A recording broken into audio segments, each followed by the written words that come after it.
What up, Vibe Tribe? We're back making another reaction video. Today we are watching how they caught serial killer Ted Bundy. Ooh. So even with, I don't know if you saw my video I just made, but I just made a video about Ted Bundy. It's kind of a first part. I guess not really. It doesn't really matter which order you watch these in, I don't think. But if you wanted to watch that part, go ahead. I'll put a link in the description to this video.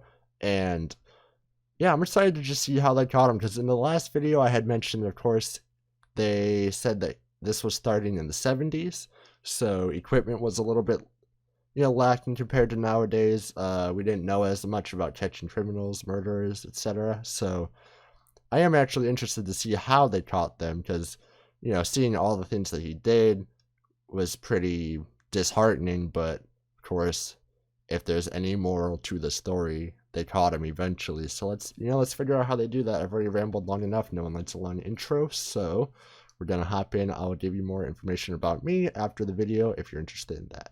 All right, let's check it out. Young woman walks down an alleyway on her way home from college, illuminated only in small puddles of light by the lamps above her. Little does she know that a man will be waiting for her as she emerges into the car park. Poor soul, she thinks, after seeing that well-dressed man is struggling to carry books to his Volkswagen Beetle, especially as one of his arms is in a sling. She walks over to him and offers assistance, to which the polite and softly spoken man gives her his utmost thanks. As she takes some of the books and leans down to place them in the passenger seat, he hits her over the head with a tire iron. He gets into the driver's seat and leaves the scene. He'll strangle her like he did many others. He'll do unspeakable things to her. He is the quintessential maniac. His name is Ted Bundy. The scene we've just described to you was the modus operandi of this particular serial killer. Well, when he had planned his murders. Bundy's thing was to use his good looks, his speaking skills, and his educated demeanor to lure people into his trap. At times, he'd put his arm in a sling or even walk on crutches to give his victims a false sense of security. How harmful could a man be on crutches, one dressed in a suit, driving a cute car? This is why he was so hard to catch. He just didn't fit the profile of a serial killer, one who did absolutely disgusting things to people at the moment they died and after they died. He probably should have been caught much earlier than he was. After all, when young women went out and never came back, on a few occasions witnesses came forward and said they had seen a man lurking around, a man with one arm in a sling, a man that drove a VW Bug. 22-year-old Brenda Carol Ball was last seen talking to a guy in a car park who had brown hair and an arm in a sling. Soon after, Susan Elaine Rancourt went missing, never to return. Two people came forward after that and said they'd been approached by a man who wore a sling. He'd asked them for help putting some books into his car, a VW Beetle. Then, on June 11th, 1974... Man, yeah, so 1974, there's all these people, noticing him doing this shit. And I guess because, like I was saying, it's the 70s, so maybe all these reports were coming into different stations and they couldn't kind of rally all of the information in one place to put together a proper case. I don't know how it worked back then. I don't know how it works now. I'm just kind of guessing here, but it's crazy that there's all these people noticing him and being suspicious and reporting him to police, and just nothing's happening. I mean, unfortunately, the same thing can happen today. People will report someone who's doing very, very suspicious stuff, but then there's nothing the cops can do about it because they haven't done anything wrong yet, and then boom, someone gets killed right afterwards. It still happens. There's just certain loopholes in our laws, I guess, to where you can't really do anything to someone until they've already done you can't enforce jurisdiction on someone unless they've already done the bad crime. And if that crime is murder, then it's already too late. And that's kind of where the flaws are. But it's not like there's an easy way to fix that either. University of Washington student Georgianne Hawkins went missing. Her body would never be found. We know that she'd been with her boyfriend and she left him after midnight. On her walk home to her sorority house, she was spotted by a male friend who was driving a car. He shouted out of the window, "Hey George, what's happening?" She chatted with him for a minute or two and expressed that she was a bit nervous about her upcoming Spanish exam. Later, witnesses told the cops that they'd seen some guy skulking around in an alleyway close to Hawkins's, a guy whose arm was in a sling. One woman said he'd asked her to help him load a briefcase into a light brown Volkswagen Beetle. Little did she know at the time how close she was to being murdered. Hawkins wasn't so lucky. She fell for the trick, as any helpful person might. We know what happened to her because Bundy later talked about it. When she was close enough to his car, he hit her over the head with a crowbar, which knocked her clean out. When she came around, she was obviously confused, although to Bundy's surprise, she seemed to think that he'd turned up to help her with Spanish. She was evidently in shock. This is what Bundy said about that. It's odd the kinds of things people will say under those circumstances. He strangled her and dumped her body, a body he would return to on at least 3 occasions. You can only imagine how demented he was returning to a body that was decomposing. He had his reasons, but we'll get to that. Bundy was brazen, there's no doubt about it. He didn't ever think he'd be caught. He thought he was too intelligent for the police. After all, he'd worked in politics. He worked as an assistant director of the Seattle Crime Prevention Advisory Committee, where he wrote a paper on rape prevention. He did a stint at the Department of Emergency Services, where he talked about missing women and how to find them. And that's likely why Bundy didn't have any qualms about returning to the alleyway from where he picked up Hawkins. The day after the... Man, what a world we live in. The people that we should be able to trust most, politicians. He was a politician. He wrote about rape prevention. The people you try to trust the most happen to be the very evil that they talk about. I mean, God, humans are gross because they can be 100% two-faced and you'll never know. You never know what someone's thinking. And so he could be sitting there in front of all of his coworkers, just straight-faced, talking to them like it's your normal Monday, and then yet last night he just killed and raped a dead woman. Like, you never know what people are thinking. Don't be too, there's no being too safe with people. They're unpredictable. Just can't. I don't know. The abduction, he was there at the same time as the police, hiding in plain sight as he picked up one of the girl's shoes and her necklace. If he wasn't picking up girls in a car park or close by one, he was sneaking into basements while they slept and then bludgeoning the victim with some kind of iron bar.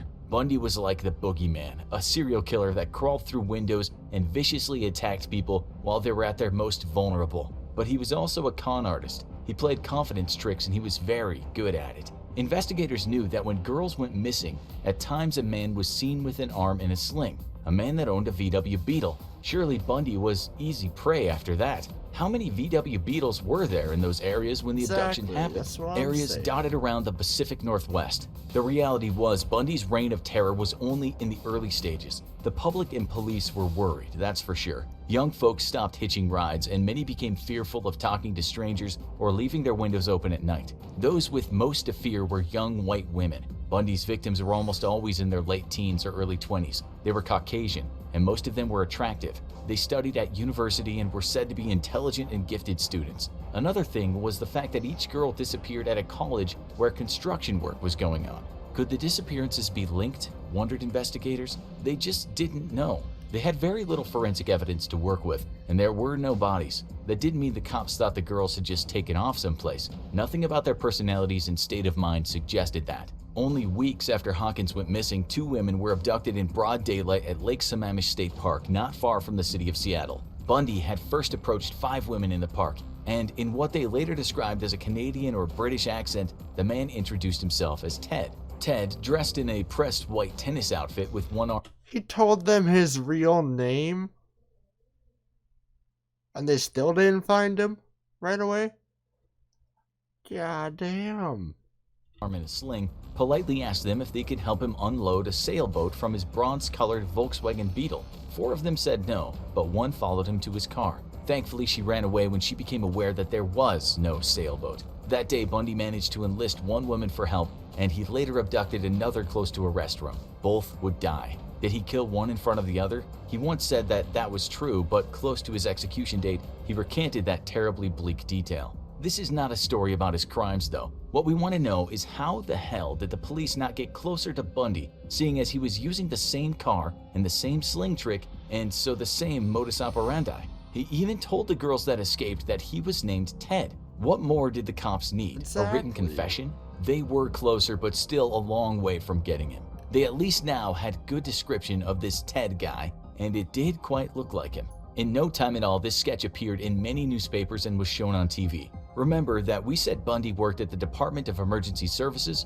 Well, one of his co-workers there saw the sketch and heard about the Volkswagen Beetle, and she knew she was looking at her colleague, Mr. Bundy. She made a call to the cops, as did another person that knew Ted Bundy. The cops at the time were receiving something like 200 of these calls in one day, and they quickly assumed that a clean-cut law student with no criminal record couldn't be behind the abductions. Serial killers didn't look like that, or so they thought. The heat was on though, and Bundy knew it. A couple of months after his last murder, bones were being found. Those bones were the remains of his victims, scattered in various places where the cops hadn't thought to look. It was fortunate for Bundy then that he was accepted to study at the University of Utah Law School. He packed his bags and headed south in August of '74. He was only in Utah a month when he started killing again. September 2nd, a hitchhiker. October 2nd, a 16-year-old girl. October 18th, a 17-year-old girl from a pizza parlor. It turned out that she was the daughter of a police chief.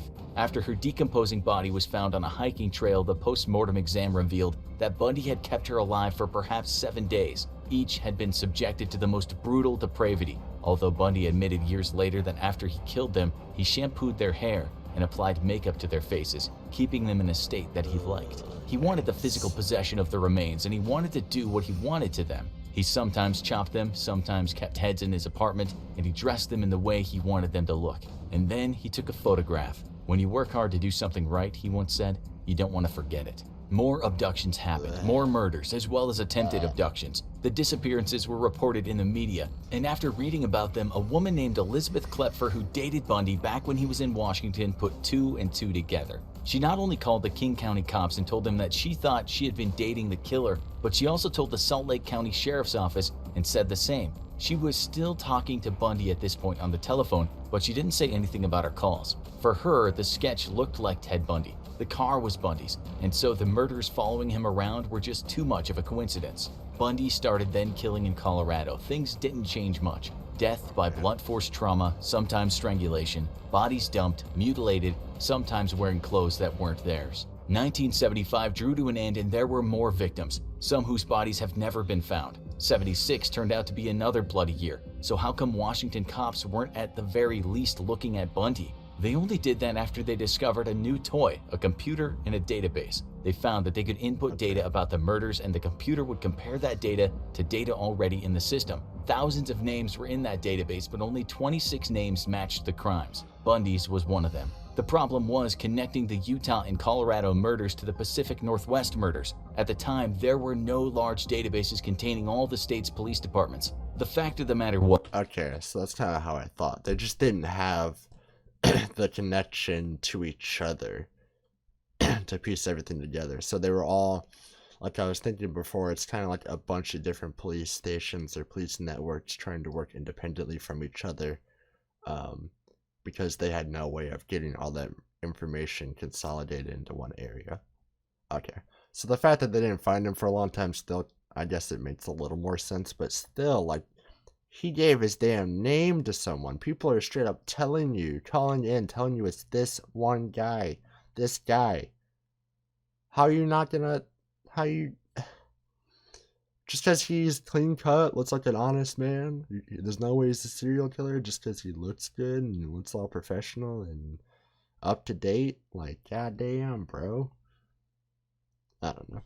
While the cops should have known better after the tip-offs, because Bundy moved around, he managed to evade capture. But then he was pulled over by a cop in a Salt Lake City suburb after he'd been driving around looking suspicious. On searching Bundy's car, the cop found quite the collection of suspicious items: a ski mask, trash bags, handcuffs, a crowbar, lengths of rope, and an ice pick. All that was pretty much the consummate serial killer. The serial killer starting pack? Man.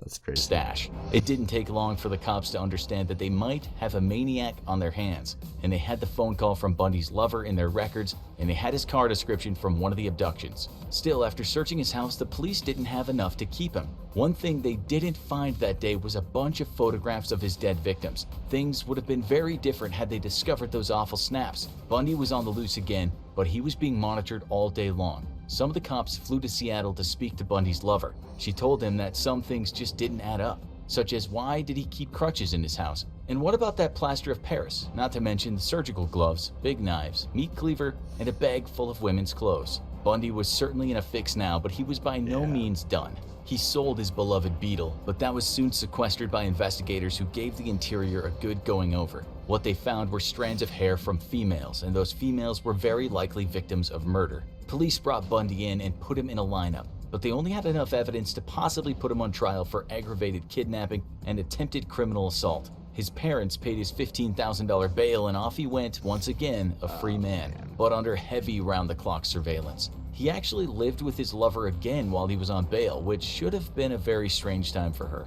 At this point, the lead investigators from Utah, Washington, and Colorado all finally got together and shared their stories and what evidence they had. They were pretty darn sure that they had a serial killer on their hands, and an utterly depraved one at that. Before they could get him for murder, though, he faced trial for kidnapping and assault. He was found guilty and sentenced to 1 to 15 years in the Utah State Prison. While in there, he was charged with just one of the murders. Bundy was a desperate man around this time, likely knowing that his crimes or most of them would catch up with him and he'd be looking at the death penalty. He chose to defend himself, and because of that, he didn't have to wear handcuffs or leg shackles in court. On one of those court appearances, he managed to convince the court he needed the library and he leapt from a window. He actually survived for 6 days around the wilderness of the Aspen Mountains, but was eventually picked up by the cops. The case against him for that one murder was actually quite weak, but it seemed that Bundy believed they would get him. If he was done for that case, more cases might follow. Over a period of 6 months, he got his hands on a floor plan of the jail. He saved money after getting it smuggled in by visitors,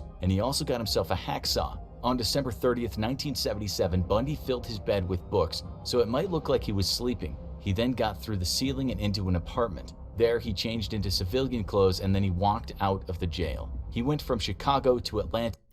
You said he got into the ceiling and into an apartment? What? We just got apartments above prisons in the 70s? Is that a confirmed thing?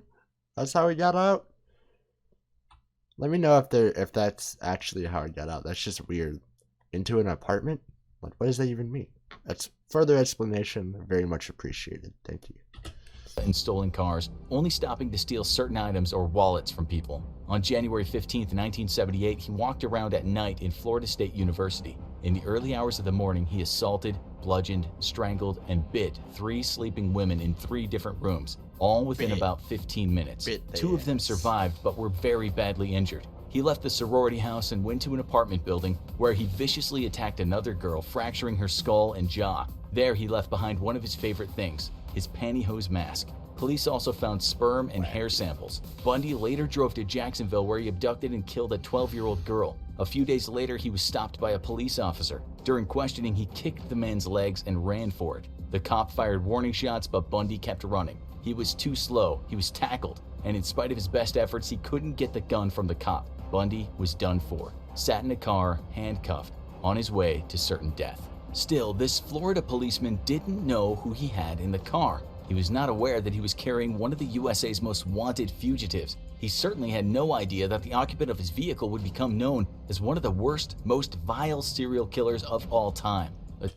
Man, yeah, I wonder how often that thought goes through a cop's head as they're dealing with someone. Like, what has this person actually been through? What are they capable of? What would they do to me if I let my guard down? Yeah, it is kind of being cop's gotta be a scary job, man. You're just dealing with anyone and everyone. That could be anyone in the world that you have to do whatever to. I mean, there's a lot of corrupt cops too. I'm not gonna say that all cops are angels. They're definitely not. But some of them are actually genuine, and we need more of those and less fuckhead cops. But there's good and bad apples of every job, every group of people. So whatever on that one. A demon whose warped brutality knew no bounds. And do you know what Bundy said to the cop while he was in the car? No idea that the occupant of his vehicle would become known as one of the worst, most vile serial killers of all time. A demon whose warped brutality knew no bounds. And do you know what Bundy said to the cop while he was in the car? He said, "I wish you had killed me." Eventually, he confessed to 30 murders, but there could have been many more. On January 24, 1989, age 42, Bundy took his final breaths in the electric chair. His last words were, "I'd like you to give my love to my family and friends." Now, you need to watch this. Who are the most evil serial... All right. Well, that was actually really entertaining. I'm glad I got a little bit more. You can see I just looked up Ted Bundy's zodiac sign in between the previous video and this one. He's a Sagittarius, which I guess it made sense. The whole flying through the world, charming people, kind of never getting pinned down, just all over the place. Typical Sag. Typical Sag. On that note, when you see this video, I want you to try to guess my zodiac sign based off of any information you pull from me talking, whatever. You know, if you're a real detective on the zodiacs, try to guess my sign. I think it'll be entertaining. Anyway, if you have a suggestion for the next serial killer reaction, anyone specific you want me to learn about, or a specific video about that person, go ahead and leave it in the comments. I'm going to be checking those, and I'll pick, you know, whichever one I guess has the most likes if we get people liking our comments. So, yeah, let me know what you want me to watch next. And join the Discord. It's free. Link will always be in the description. All right. I love y'all. Stay beautiful. Peace out.